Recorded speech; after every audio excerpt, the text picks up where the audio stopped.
इस समय जो सबसे बड़ी खबर आ रही है वो ये है कि ट्रंप शायद 10,000 और सैनिकों को मिडिल ईस्ट में भेजने की प्लानिंग कर रहा है। यानी 10,000 और अमेरिकी सैनिक मिडिल ईस्ट में आएंगे। अब ये मिडिल ईस्ट में पिकनिक मनाने तो आ नहीं रहे हैं। जाहिर है ये जो तैयारी हो रही है ये तैयारी ईरान पर अटैक के लिए हो रही है। इसके बदले में ईरान ने बहुत क्लियर किया है कि हम 10 लाख लोगों की एक सेना तैयार कर रहे हैं। 10 लाख लोगों की सेना ईरान तैयार कर रहा है, ना केवल अमेरिका के जमीनी मुकाबले के लिए बल्कि बहरीन और यूएई जिस तरह की धमकी दे रहे हैं, कल को यह बड़ी बात नहीं होगी कि आपको बहरीन की सड़कों पर और यूएई की सड़कों पर ईरान के सैनिक दिखाई दे।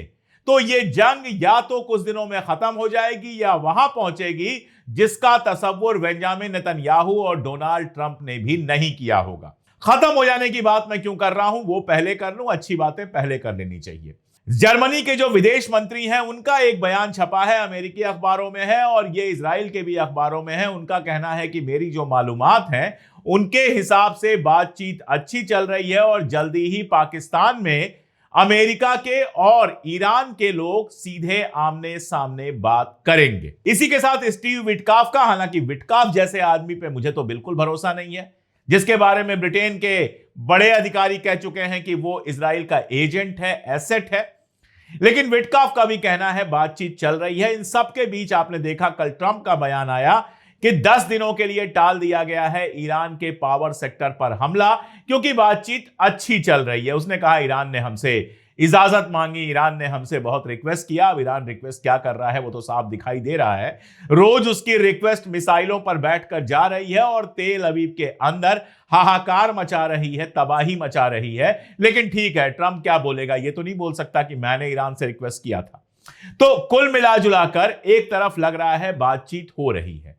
जो बात सामने आ रही है वो ये कि अमेरिका अपने प्रस्ताव पाकिस्तान में भेज रहा है, पाकिस्तान से वो प्रस्ताव ईरान को भेजे जा रहे हैं और ईरान उसका जवाब पाकिस्तान को भेज रहा है और पाकिस्तान वो जवाब अमेरिका में पहुंचा रहा है। तो ऐसे आप समझ सकते हैं कि आधी दुनिया इन्वॉल्व हो गई है बातचीत में। अब आमने सामने बातचीत होती है कि नहीं, ये आने वाले वक्त में तय होगा।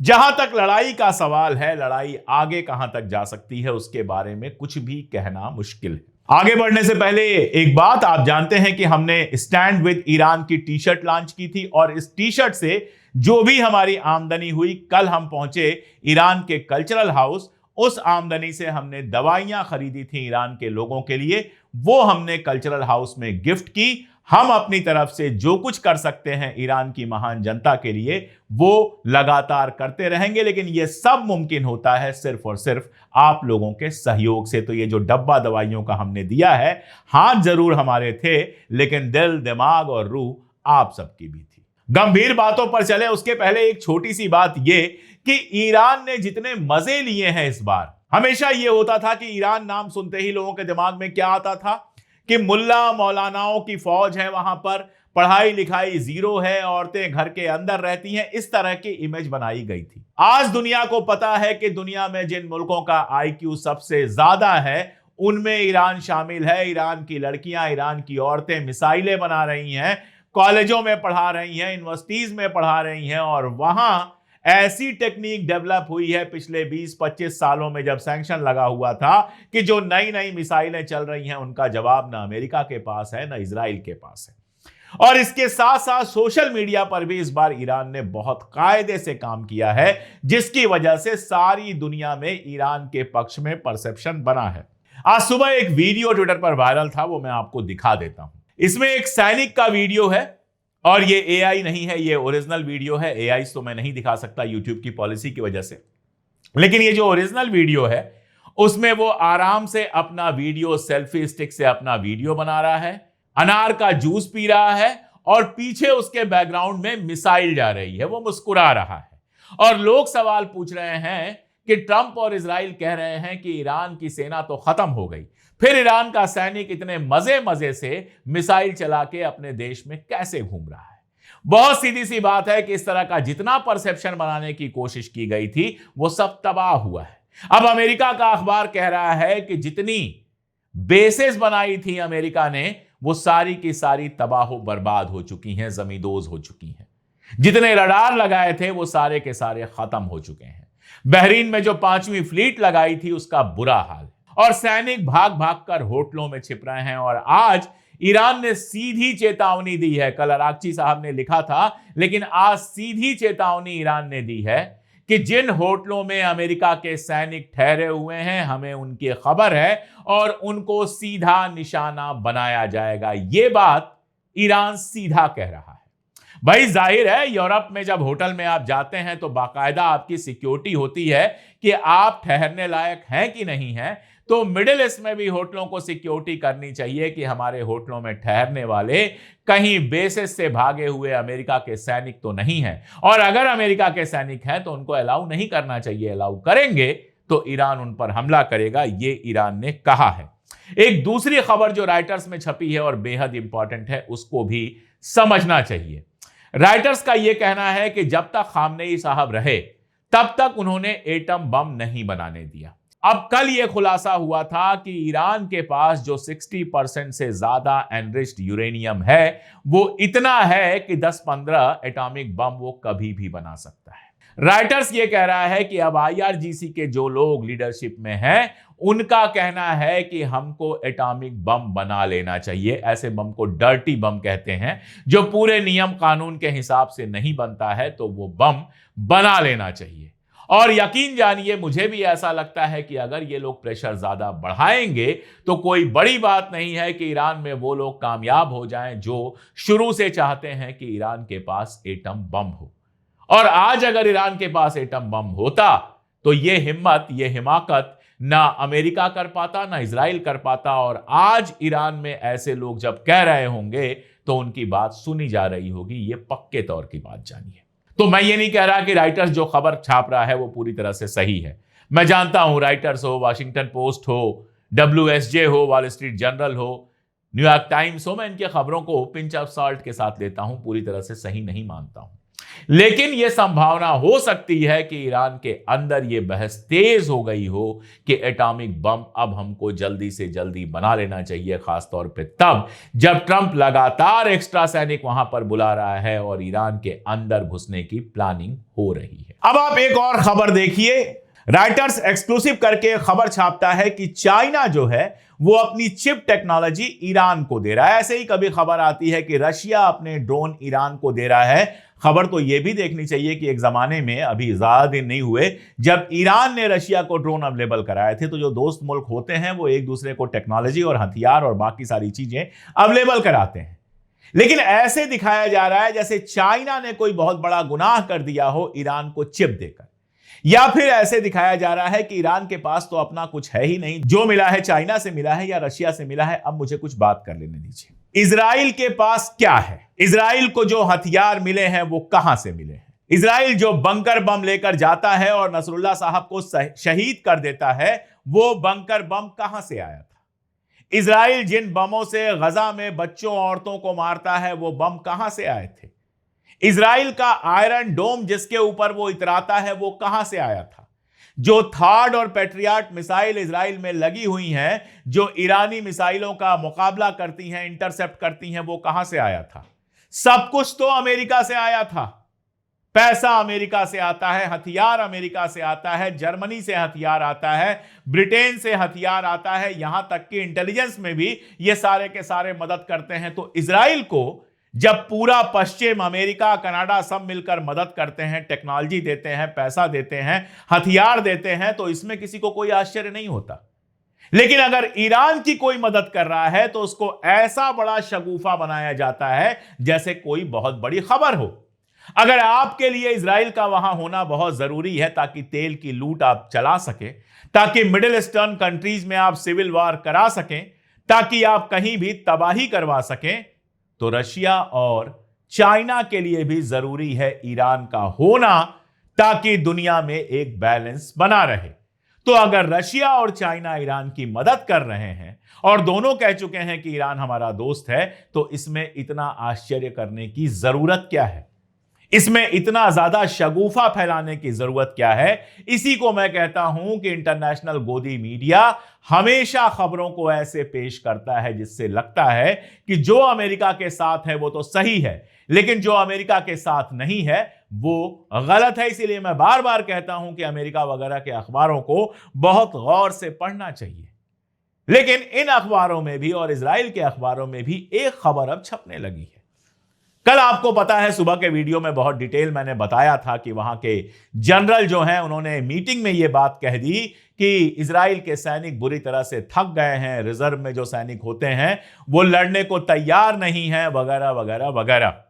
और इसके बाद वहां विपक्ष के नेता यावर लैपिड का बयान आता है और लोगों का बयान आता है, एक एक्स प्राइम मिनिस्टर का बयान आता है जो कहता है हम गजा में भी जंग हारे थे और हम ईरान में भी जंग हार रहे हैं और बेंजामिन नेतन्याहू की वजह से इजराइल की तबाही हो रही है। इजराइल जो एक साथ खड़ा दिखाई देता था, इजराइल जिसके बारे में लगता था कि यहां की सारी जनता नेतन्याहू के पीछे खड़ी है, वहां फ्रिक्शंस और फ्रैक्चर्स दिखने शुरू हो गए हैं। इस बात को इंटरनेशनल मीडिया भी नहीं छुपा पा रहा है। और देखिए, इजराइल जरा सा मुल्क है, इसके लिए झेलना बहुत मुश्किल काम है, यह बात मैं लगातार कह रहा हूं। पिछले जितने दिनों से जंग चल रही है, इजराइल के लोग थक रहे हैं लगातार बंकर्स में जाकर। कभी कहीं बम गिर रहा है, कभी कहीं रॉकेट गिर रहा है, कभी कहीं मिसाइल गिर रहा है, उधर से हिजबुल्ला मिसाइल मार रहा है, नॉर्थ इजराइल के लोग अलग नाराज बैठे हुए हैं, नेतन्याहू कह रहा है वहीं रहो, लेकिन सुरक्षा कोई नहीं है। आपने देखा कि कैसे वहां का मेयर, किर्यात सोमोना का मेयर मीटिंग में चिल्ला रहा है, एक और नॉर्थ का मेयर रो रहा था कि अगर यही हालात रहे तो महीने भर लड़ाई चली तो 10 लोग भी आपको नॉर्थ इजराइल में दिखाई नहीं देंगे। तो वो टकराव और दूरी इजराइल समाज के अंदर बढ़ रही है। लोग ये सवाल पूछ रहे हैं कि नेतन्याहू ने हमें कहां फंसा दिया। काश ये सवाल तब पूछा गया होता जब उन लोगों को ये मालूम था कि गजा में बच्चो65 और औरतों को मारा जा रहा है, तब तो वो पार्टियां कर रहे थे। अब जब उनके ऊपर चीजें आई हैं, तब उनको दर्द हो रहा है। जब ईरान में 165 बच्चियां मारी गई, इजराइल में कोई विरोध करने आगे नहीं आया। अब जब इजराइल पर लगातार मार पड़ रही है तो उनको बहुत परेशानी हो रही है, और मार सिर्फ नहीं पड़ रही है। एक अनुमान यह बताता है कि इजराइल को रोज 1 बिलियन शक्ल, जो वहां की करेंसी है, 1 बिलियन शक्ल का नुकसान हो रहा है। अब एक शक्ल जो है वो तकरीबन 30 रुपए के बराबर है। पहले 20-21 रुपए की थी, लेकिन मोदी जी की कृपा से जिस तरह से हमारा रुपया गड्ढे में जा रहा है, तो अब 1 रुपए में, एक शक्ल में 30 रुपए के आसपास होता है। यानी रुपयों के टर्म में अगर आप सोचते हैं तो सोच लीजिए कि 30 बिलियन, मिलियन नहीं, बिलियन रुपए का रोज का नुकसान इजराइल को हो रहा है। और इजराइल की इकॉनमी लगातार बर्बादी की तरफ जा रही है। यह सब कुछ मिलाकर इजराइल के अंदर इस सवाल को पैदा कर रहा है, और यह सवाल पूछा जा रहा है कि क्या नेतन्याहू ने इजराइल के वजूद को खतरे में डाल दिया है। ईरान को तबाह और बर्बाद करने की पूरी प्लानिंग थी। आज हालत क्या है?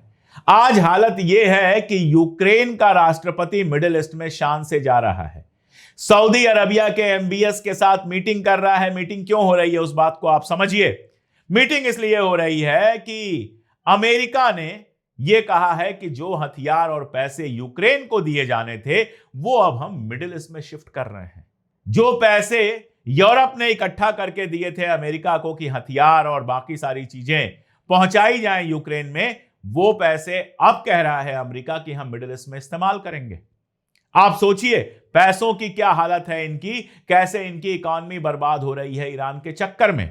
तो जेलेंस्की पहुंच गया है मिडिल ईस्ट में, इसलिए क्योंकि अरबों को लगता था कि हमारी सुरक्षा, हमारी हिफाजत के लिए तो अमेरिका काफी है, किसी और की हमें जरूरत नहीं है।